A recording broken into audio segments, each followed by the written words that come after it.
नमस्कार। आज तारीख है 9 अप्रैल 2026। शुरू करते हैं आज का द हिंदू एडिटोरियल एनालिसिस। आज के लेक्चर की पीडीएफ आप हमारे टेलीग्राम चैनल बेसिक वाला नॉलेज से डाउनलोड कर सकते हैं।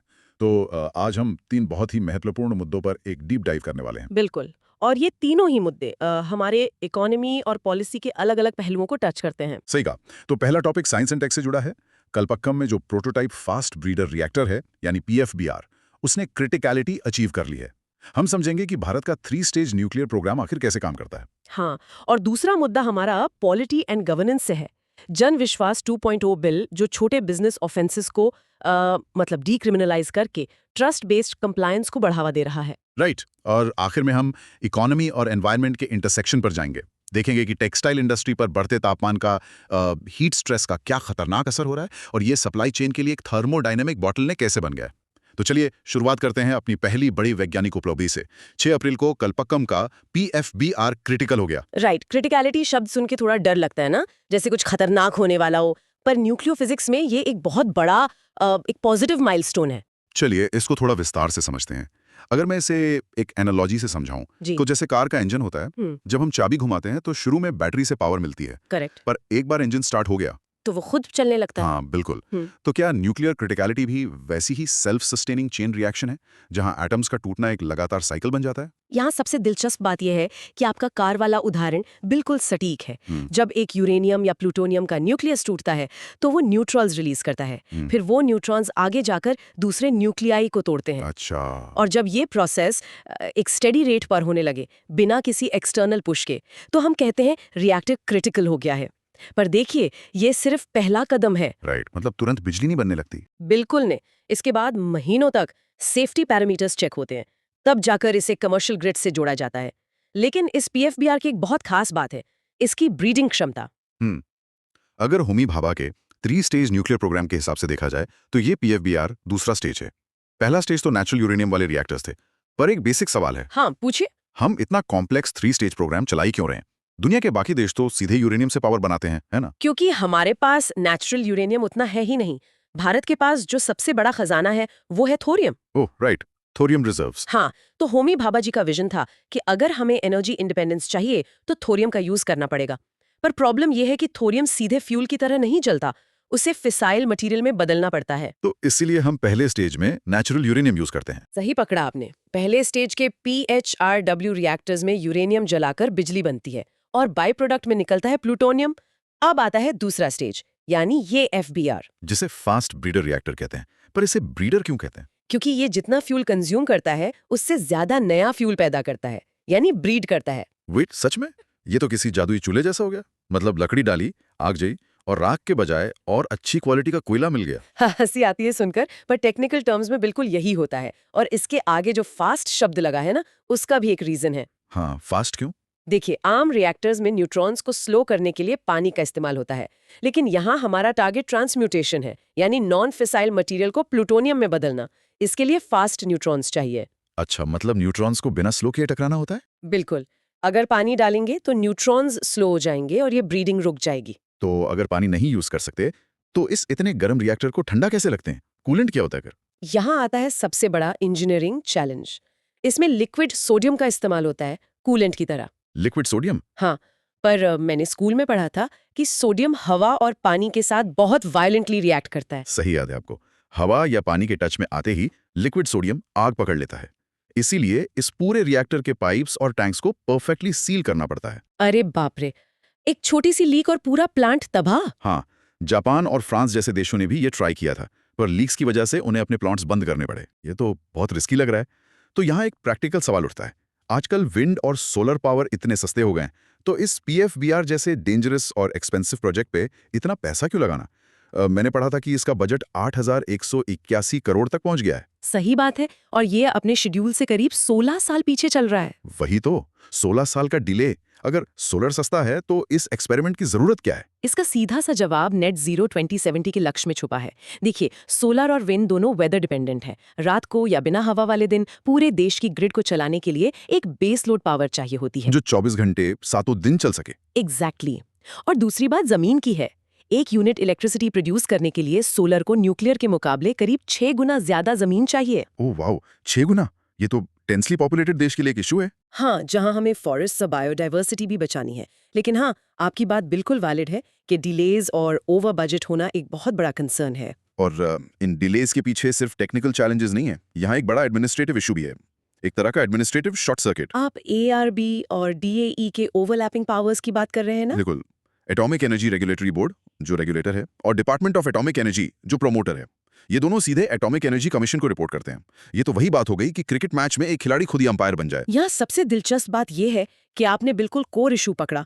अगर प्रमोटर और रेगुलेटर के बीच क्लियर इंडिपेंडेंस नहीं होगी तो स्क्रूटनी में कमी आती ही है। राइट, और स्क्रूटनी कम होगी तो डिलेज और कॉस्ट ओवररन्स तो होंगे ही। बिल्कुल। अगर FBRs को फ्यूचर में इकोनॉमिकली वायबल बनाना है तो एक कंप्लीटली इंडिपेंडेंट रेगुलेटरी बॉडी का होना उतना ही जरूरी है जितना थोरियम रिजर्व्स का होना। सही बात है।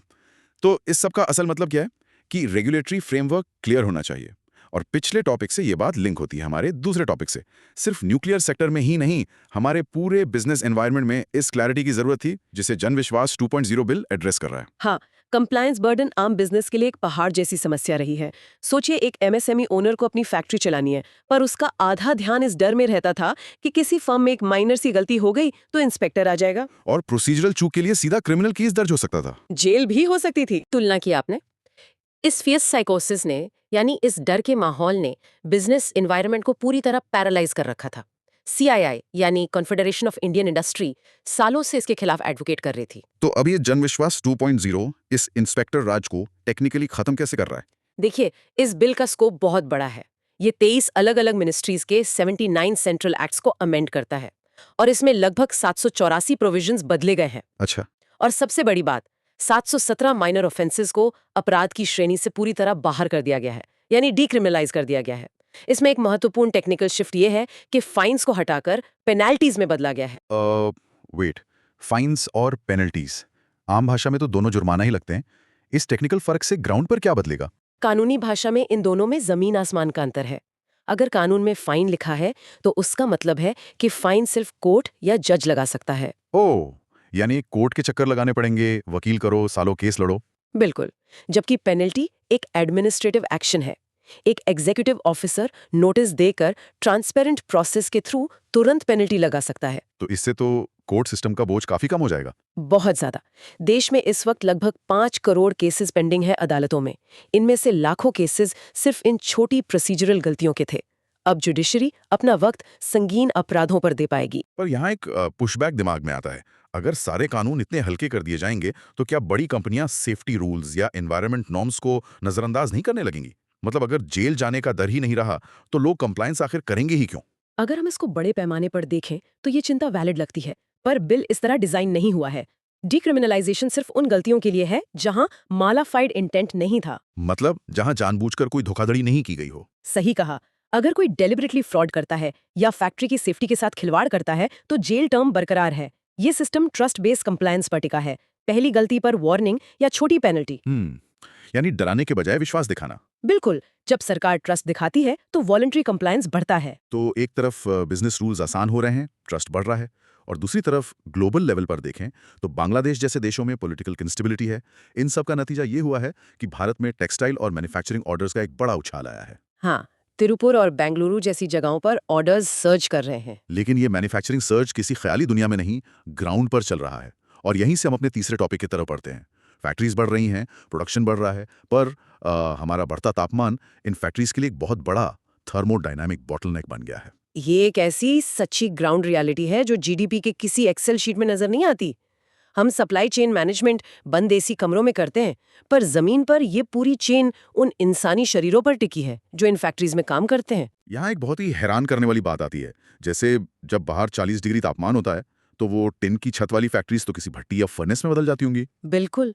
और इस 40 डिग्री की गर्मी में ह्यूमन बॉडी पर जो असर पड़ता है उसकी कॉस्ट कोई मेजर नहीं कर रहा। इसको ऐसे सोचिए, जैसे हम मशीन्स की प्रोडक्टिविटी नापते हैं, पर ह्यूमन बॉडी भी तो एक इंजन है ना। अगर आप कड़ी धूप में अपना स्मार्टफोन गाड़ी के डैशबोर्ड पर छोड़ दें तो वो ओवरहीट होकर अपने आप शटडाउन हो जाता है। सही बात है। एक सेफ्टी मैकेनिज्म होता है। तो इस ह्यूमन इंजन का भी अपना कोई ओवरहीटिंग पॉइंट होगा? गर्मी में शरीर कैसे रिएक्ट करता है? ये एक बहुत ही महत्वपूर्ण प्रश्न उठाता है। बायोलॉजी ऑफ लेबर को समझें तो जब शरीर ओवरहीट होता है, हार्ट रेट तेजी से बढ़ता है, ब्लड फ्लो मसल से हटकर स्किन की तरफ चला जाता है ताकि बॉडी कूल हो सके। को ऑक्सीजन कम मिलती होगी? एग्जैक्टली और इस वजह से वर्कर की फिजिकली काम करने की क्षमता और उसका कॉन्सेंट्रेशन तेजी से गिरता है। डेटा के अनुसार 40 डिग्री तापमान पर वर्क कैपेसिटी लगभग 50% तक गिर जाती है। 50%? वाह, ये ड्रॉप तो डायरेक्टली प्रोडक्शन को हिट करता होगा। पर इस 50% गिरावट का उस वर्कर पर क्या असर होता है? क्योंकि उनके पास तो पेड सिक लीव्स जैसी लग्जरी होती नहीं। ये सबसे बड़ा दर्दनाक पहलू है। चूंकि वो डेली वेज वर्कर्स हैं, अगर उनका आउटपुट आधा हो गया तो दिन के आखिर में उनकी दिहाड़ी भी उसी हिसाब से कम हो जाती है। तो मतलब ये सिर्फ फिजिकल नुकसान नहीं, इनका आर्थिक नुकसान भी है। अगर हम पिछले सालों का मैक्रो डेटा देखें तो क्या तस्वीर बनती है? तस्वीर बहुत डरावनी है। 2001 से 2020 के बीच हीट स्ट्रेस के कारण भारत ने सालाना लगभग 259 बिलियन लेबर आवर्स खोए हैं। अरे बाप रे! और आर्थिक रूप में ये कितना बड़ा लॉस है? करीब 600 बिलियन डॉलर्स का लॉस। और प्रोजेक्शंस बताते हैं कि 2030 तक एक्सट्रीम हीट की वजह से लगभग 34 मिलियन यानी 3.5 करोड़ फुल टाइम जॉब्स के बराबर काम के घंटे खत्म हो जाएंगे। ये तो एक ग्लोबल सप्लाई चेन का क्राइसिस है। तो यहाँ मुझे एक बात समझ नहीं आती। ग्लोबल फैशन ब्रांड्स आराम से अपने एयर कंडीशन हेडक्वार्टर्स में बैठकर स्ट्रिक्ट डेडलाइंस देते हैं। अगर मैनेजर डिले करेगा तो उस पर पेनल्टी लगेगी। हाँ, और ब्रांड मैनेजर कभी डेडलाइन आगे नहीं बढ़ाएगा। वही ना, वो दबाव डालेगा ग्राउंड के उस मैनेजर पर, और आखिर में सारा दबाव उस इनफॉर्मल वर्कर पर आएगा जो उस भट्टी जैसी फैक्ट्री में सड़ रहा है। अगर फैशन ब्रांड्स आराम से अपनी सोर्सिंग वियतनाम या मेक्सिको शिफ्ट कर सकते हैं, तो इस थर्मोडायनामिक बॉटलनेक का पूरा आर्थिक बोझ एक गरीब वर्कर के कंधों पर क्यों डाला जा रहा है? इसमें पूरी मैन्युफैक्चरिंग सप्लाई चेन का एक बहुत बड़ा स्ट्रक्चरल फ्लॉ छुपा है। देखिए, कॉस्ट ऑफ प्रोडक्शन को हमेशा एक फिक्स नंबर माना गया। सदियों से ग्लोबल ब्रांड्स ने अनुकूल और प्रिडिक्टेबल मौसम को ग्रांटेड लिया था। उन्हें लगता था नेचर हमेशा उनके हिसाब से बिहेव करेगी। बिल्कुल, पर फिजिक्स ऑफ थर्मोरेगुलेशन किसी के डेडलाइंस या प्रॉफिट मार्जिन्स नहीं देखती। जब हीटवेव आती है तो कूलिंग का खर्च और प्रोडक्टिविटी का लॉस एक इनविजिबल टैक्स की तरह सीधा वर्कर और लोकल फैक्ट्री मालिक पर थोप दिया जाता है। क्योंकि उनके पास बार्गेनिंग पावर नहीं है। तो इस ट्रैप से निकलने का क्या रास्ता है? हमारे सोर्सेज ने एक 5 पॉइंट एक्शन प्लान का जिक्र किया था। हाँ, पहला पॉइंट कहता है कि हीट स्ट्रेस को सप्लाई चेन रिस्क मानना पड़ेगा। इसका असल मतलब ये है कि इंटरनेशनल कंपनीज को अपनी एनुअल रिपोर्ट्स में लीगली एक्नॉलेज करना होगा कि क्लाइमेट चेंज उनके प्रोडक्शन के लिए खतरा है ना? सही पकड़ा। दूसरा पॉइंट है मैंडेटरी हीट एक्शन प्लान्स, यानी कानूनन 35 डिग्री के ऊपर तापमान जाने पर मैंडेटरी कूलिंग ब्रेक्स मिलने चाहिए बिना किसी वेज कट के। पर एक लोकल फैक्ट्री मालिक एसी या कूलर्स का लाखों का खर्चा के लिए कैसे उठाएगा? यहाँ आता है तीसरा पॉइंट, फाइनेंशियल रिफॉर्म। हाँ, कमर्शियल बैंक्स को कंसेशनल क्रेडिट यानी सस्ते ब्याज पर लोन्स देने होंगे इन कूलिंग सिस्टम्स के लिए। चौथा पॉइंट है कि हमारे लेबर प्रोटेक्शन कोड्स में हीट स्ट्रेस को शामिल किया जाए। यानी पीने का साफ पानी, शेड और वेंटिलेशन अब कोई चैरिटी नहीं बल्कि लीगल हक होना चाहिए। एग्जैक्टली। और आखिरी और पांचवा पॉइंट है R&D में इन्वेस्ट करना, जैसे हीट टॉलरेंट मटेरियल्स बनाना।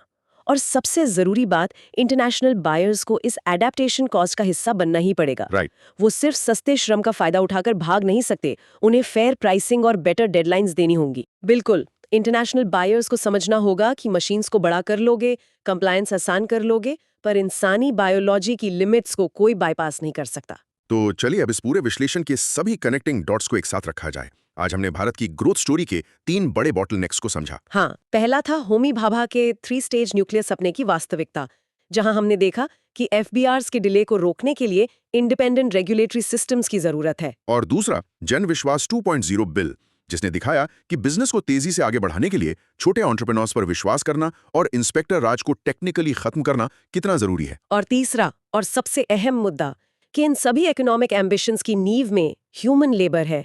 क्लाइमेट चेंज ने साबित कर दिया है कि सप्लाई चेन की कैलकुलेशन सिर्फ एक्सेल शीट पर नहीं हो सकती, उसमें ह्यूमन बायोलॉजी को इंक्लूड करना ही होगा। तो इस चर्चा को समेटते हुए एक सोचने पर मजबूर करने वाला विचार सामने आता है। अगर हमारी पूरी अर्थव्यवस्था, हमारे स्ट्रिक्ट रेगुलेटरी सिस्टम्स और हमारी ग्लोबल सप्लाई चेन्स सिर्फ एक प्रिडिक्ट होने वाले मौसम और बिना थके काम करने वाले इंसानी शरीर पर टिकी हैं, तो जब ये दोनों यानी क्लाइमेट और बायोलॉजी अपनी आखिरी सीमा पर, एब्सोल्यूट लिमिट्स पर पहुंच जाएंगे, तब क्या हमारी पॉलिसीज और ये पेपर पर बने नए कानून इस टूटते हुए ढांचे को बचा पाएंगे? सोचने वाली बात है। आज का द डीप डाइव यहीं समाप्त होता है।